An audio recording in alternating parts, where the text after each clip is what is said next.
All right, guys, big week 6 here. Okay, we do have a couple of days next week to get caught up on things. Don't let that fool you. You've got a lot of work to do. So we made it to week 6. Here's what we're going to talk about asteroids, meteors, and comets today.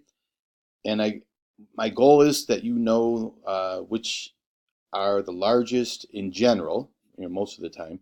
So you just know a little bit about how to distinguish asteroids, comets, and meteoroids. So, uh, an asteroid is the largest in general. It can get up to 1,000 kilometers in diameter, which is over 600 miles. So, comet, size and shape, they can go up to 20 kilometers, 20 miles, up to 20 kilometers. Once it's larger than that, it's an asteroid. And a meteor can be anything from just a few centimeters. Okay, there we go. There's like 2.54 centimeters an inch.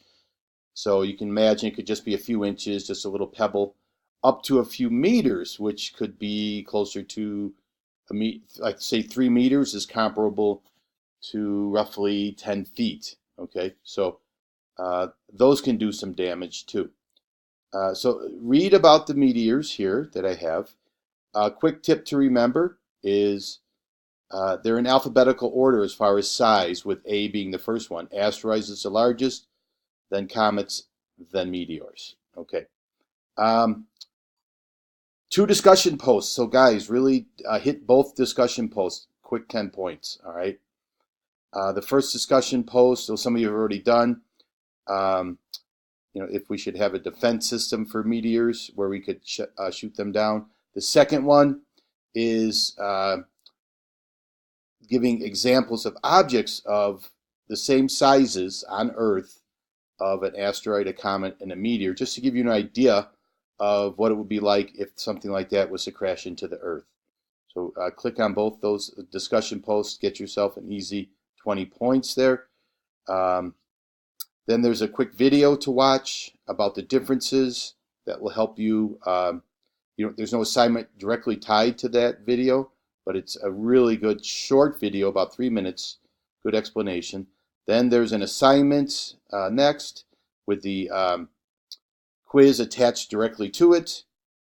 Okay, then we have a reading on meteors, a quiz, asteroids, quick reading on that, quick quiz, and then a short reading on comets, and then there's a note catcher at the end, and you just fill in the note catcher. That's all you need to do. There's not a big deal there. So just a few assignments this week about asteroids, comets, and meteors, and we'll wrap up with just a couple of days next week.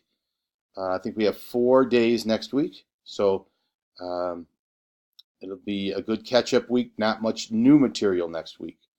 So have a great week. Just remember,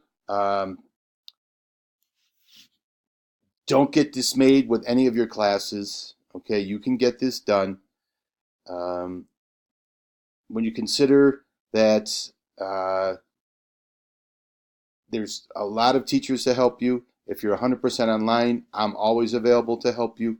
So right now, it might look like you have a lot of work to finish, but in reality, if you start now, I'm making this video Monday, 7:15 a.m. If you start now, you'll be able to pull off all your assignments in your classes. All right, have a great week.